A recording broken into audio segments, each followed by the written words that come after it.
Hello students. Government college Rajgarh Churu द्वारा संचालित online क्लासों में आपका स्वागत है।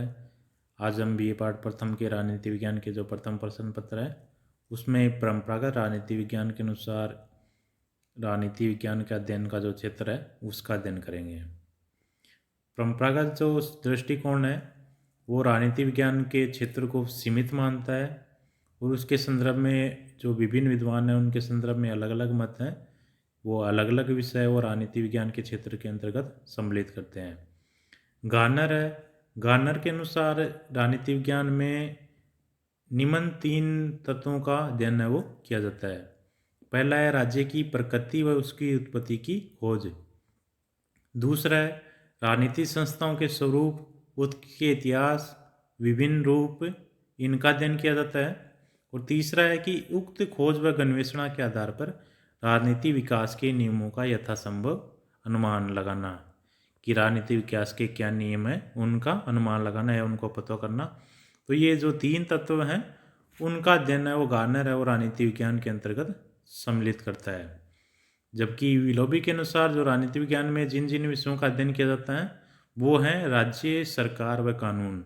यानी विलोबी मानता है कि इन 3 तत्वों का अध्ययन है वो राजनीति विज्ञान के अंतर्गत किया जाता है। इसी प्रकार जो गैटिल है वो भी राजनीति विज्ञान के अंतर्गत 3 विषयों का अध्ययन है वो शामिल मानता है।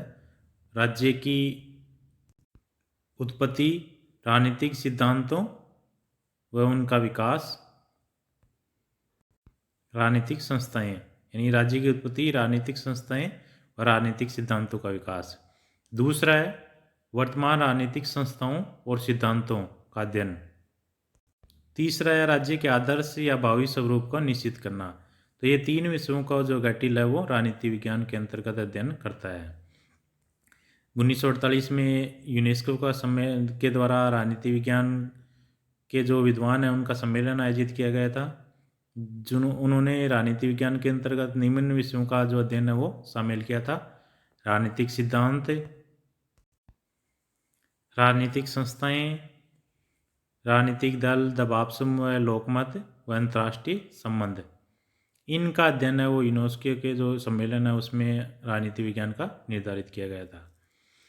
तो हम राजनीति विज्ञान का जो अध्ययन का क्षेत्र है या जो क्षेत्र है उसका विभिन्न विद्वान और जो यूनेस्को सम्मेलन के द्वारा राजनीति विज्ञान के संदर्भ में जो विचार किए गए थे उनके आधार पर राजनीति विज्ञान का जो क्षेत्र है उसमें निम्न विषय है वो सम्मिलित करते हैं।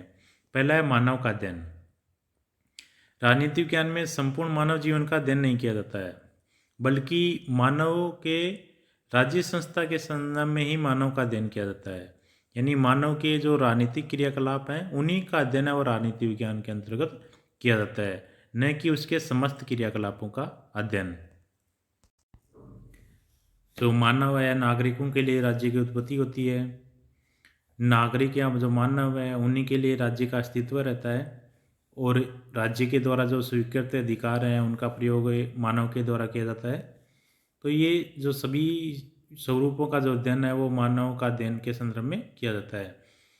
राजनीति विज्ञान के अंतर्गत व्यक्ति के जो अधिकार हैं जो राज्य के द्वारा स्वीकृत हैं, राज्य के प्रति उसके कर्तव्य हैं और व्यक्ति और राज्य के जो पारस्परिक संबंधों को संचालन करने वाले जो आधारभूत सिद्धांत और जो तथ्य हैं उनका अध्ययन इसके अंतर्गत सम्मिलित किया जाता है। तो राजनीति विज्ञान के अंतर्गत मानव का अध्ययन किया जाता है और व्यक्ति और जो राज्य के संबंध, आपसी संबंधों के जो सिद्धांत हैं उनका अध्ययन है वो किया जाता है। दूसरा जो तत्व है वो है राज्य का अध्ययन। राजनीति विज्ञान के अंतर्गत राज्य का अध्ययन किया जाता है। राज्य का जो अध्ययन है वो 3 संदर्भों में किया जाता है। राज्य के अतीत का अध्ययन, कि प्राचीन या भूतकाल में किस प्रकार राज्य की उत्पत्ति हुई, किस प्रकार राज्य का विकास हुआ, और राज्य के जो स्वरूप है वो समय के साथ कैसा विकसित हुआ। जैसे राज्य की उत्पत्ति के अलग अलग सिद्धांत हैं, वो अलग अलग तरह से राज्य की उत्पत्ति मानते हैं और समय के साथ राज्य के स्वरूप में जो परिवर्तन हुआ उनका अध्ययन राज्य के अतीत के अध्ययन के अंतर्गत सम्मिलित किया जाता है। दूसरा है वर्तमान स्वरूप का अध्ययन। यानी वर्तमान समय में जो राज्य का स्वरूप है, उसके प्रयोजन है, उसके उद्देश्य हैं, उनका जो कार्य क्षेत्र है वो इसके अंतर्गत इस पर विचार किया जाता है कि वर्तमान में राज्य का कैसा स्वरूप है और किस प्रकार उसका कार्य क्षेत्र है। तो ये उसके वर्तमान के अध्ययन। इसी प्रकार भविष्य का अध्ययन है, यानी राज्य के जो राजनीति विज्ञान का उद्देश्य है उसका उद्देश्य है मानव जीवन को श्रेष्ठ से श्रेष्ठ बनाना। तो इसके लिए जो समय के साथ कि राज्य का स्वरूप है वो कैसा होना चाहिए, क्या राज्य है वो किस प्रकार आदर्श होना चाहिए जिससे राज्य व्यक्ति का अधिक से अधिक कल्याण हो।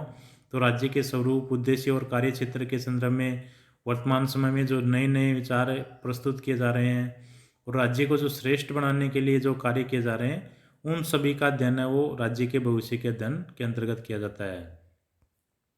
क्योंकि मानव जीवन की श्रेष्ठता की कोई अंतिम सीमा नहीं होती है, इस कारण हम राज्य के वर्तमान स्वरूप है उसको भी अंतिम नहीं मान सकते, बल्कि वह धीरे धीरे और विकसित और श्रेष्ठ है वो होता रहता है। अगला है सरकार का अध्ययन। राज्य जो अपने संप्रभु शक्ति का प्रयोग है वो सरकार के माध्यम से ही करता है। प्रारंभ में राजतंत्रात्मक शासन व्यवस्था पाई जाती थी जो निरंकुश थी, जिसमें राजा के द्वारा निरंकुश शक्तियों का प्रयोग किया जाता था। जैसे लुई 14वें कहता था कि मैं ही राज्य हूँ। तो इस प्रकार परंपरागत समय में जो राजतंत्रात्मक शासन व्यवस्था थी उसमें राजा और राज्य उसमें भेद नहीं पाया जाता था, उसके द्वारा निरंकुश शक्तियों का प्रयोग किया जाता था। इसके बाद कुछ समय बाद जो राजतंत्रात्मक शासन व्यवस्था है उसके स्थान पर कुलीन तंत्रात्मक शासन व्यवस्था स्थापित हुई और वर्तमान समय में उसके स्थान पर जनता के जो प्रतिनिधियों की शासन व्यवस्था है, जो लोकतंत्र है, उस शासन व्यवस्था की स्थापना हुई। वर्तमान जो लोकतांत्रिक शासन व्यवस्था है इसमें सरकार के जो अंग हैं वो व्यवस्थापिका, कार्यपालिका, न्यायपालिका, ये 3 अंग हैं। तो सरकार के इन अंगों का, उनके संगठनों का और उनके आपसी संबंधों का अध्ययन किया जाता है। शासन को नागरिकों के प्रति किस प्रकार उत्तरदायी बनाया जाए, इस बात का भी राजनीति विज्ञान के अंतर्गत अध्ययन किया जाता है। अगला है स्थानीय, राष्ट्रीय और अंतर्राष्ट्रीय समस्याओं का अध्ययन। राजनीति विज्ञान के अंतर्गत तीनों प्रकार की समस्याओं का अध्ययन किया जाता है। वर्तमान जो प्रजातांत्रिक या लोकतांत्रिक युग है उसमें स्थानीय जो सुशासन है उसका विशिष्ट महत्व है। तो राजनीति विज्ञान के अंतर्गत स्थानीय संस्थाओं की कार्यप्रणाली, उनकी क्या क्या समस्याएं हैं, इन सभी का अध्ययन किया जाता है। स्थानीय समस्याओं का राष्ट्रीय संदर्भ में भी अध्ययन किया जाता है और अंतर्राष्ट्रीय जो राष्ट्रीय विभिन्न राष्ट्रों के जो व्यवहार हैं या आपस में जो संबंध है वो अंतर्राष्ट्रीय संबंधों को प्रभावित करते हैं। तो अंतर्राष्ट्रीय जो समस्याएं हैं जैसे आतंकवाद है, इन सभी का अध्ययन भी राजनीति विज्ञान के अंतर्गत किया जाता है। इसके अलावा राजनीति विज्ञान में शासन प्रबंध का जो अध्ययन है वो किया जाता है। अन्य समाज विज्ञानों का प्रासंगिक अध्ययन है, यानी राजनीति विज्ञान का अन्य अर्थशास्त्र है, भूगोल है, इतिहास है, इनका आपस में संदर्भ है या राजनीति विज्ञान के संदर्भ में इनका अध्ययन है वो प्रासंगिक अध्ययन राजनीति विज्ञान के अंतर्गत किया जाता है। इसके अलावा राजनीतिक दलों व दबाव गुटों का अध्ययन है वो राजनीति विज्ञान के अंतर्गत किया जाता है। राजनीतिक दलों और दबाव गुटों का अध्ययन के द्वारा राजनीति विज्ञान के अंतर्गत वास्तविक या व्यवहारिक अध्ययन पे बल दिया जाता है, यानी इसमें संस्थाओं की संरचना के स्थान पर उनके व्यवहार जो या मानव के जो व्यवहार है उनका अध्ययन है उसके अंतर्गत किया जाता है। अगला है राजनीति के विचारों का इतिहास व आधुनिक राजनीति विचारधाराएं का अध्ययन। राजनीति विज्ञान में सुकरात व प्लेटो से लेकर बर्ट्रैंड रसेल तक, इसी तरह मनु से लेकर महात्मा गांधी तक के जो राजनीति विज्ञान जो राजनीति विचार हैं उन सभी विचारों का अध्ययन है वो किया जाता है, यानी किस प्रकार राजनीति विचारों का विकास हुआ। तो प्राचीन से लेकर वर्तमान समय के जो भी राजनीति विचार हैं या जो भी विभिन्न विचारकों के द्वारा राजनीति विचार प्रस्तुत किए गए, इन सभी विचारों का जो अध्ययन है वो किया जाता है। इसके अलावा जो राजनीति के आधुनिक जो राजनीतिक विचारधाराएं जैसे व्यक्तिवाद है, समाजवाद है, साम्यवाद है, गांधीवाद है, इन सभी विचारधाराओं का अध्ययन किया जाता है और इनके गुण और दोषों के आधार पे ये बताया जाता है कि किस प्रकार की परिस्थिति में किस प्रकार की विचारधारा है वो सफल होगी या कहाँ किस विचारधारा को अपनाना अधिक सफल होगा। अगला है अंतर्राष्ट्रीय विधि, संबंधों व संगठनों का अध्ययन। अंतर्राष्ट्रीय राजनीति विज्ञान के अंतर्गत अंतर्राष्ट्रीय विधि का किस प्रकार विकास हुआ, कब अंतर्राष्ट्रीय विधि अस्तित्व में आई, कैसे बना हुआ, इन सभी का अध्ययन है वो राजनीति विज्ञान के अंतर्गत किया जाता है। इसके अलावा वर्तमान अंतर्राष्ट्रीय विधि का क्या स्वरूप है, उसके पीछे या उसके पालन की कौन कौन सी शक्तियाँ हैं जिसके कारण अंतर्राष्ट्रीय विधि का पालन किया जाता है। वह विभिन्न राज्यों के पारस्परिक संबंधों पे या अंतर्राष्ट्रीय संबंधों पे विचार है और राजनीति विज्ञान के अंतर्गत किया जाता है। वह अंतर्राष्ट्रीय संगठन जैसे राष्ट्र संघ है, संयुक्त राष्ट्र संगठन है, इन सभी के, इसके अलावा अन्य जो भी अंतर्राष्ट्रीय संगठन है, उन सभी जो अंतर्राष्ट्रीय संगठन है उनके संगठन व कार्यों का जो अध्ययन है वो राजनीति विज्ञान के अंतर्गत किया जाता है। तो राजनीति विज्ञान का ये दृष्टिकोण है, ये इन विषयों को राजनीति विज्ञान के अध्ययन के अंतर्गत सम्मिलित करता है। धन्यवाद।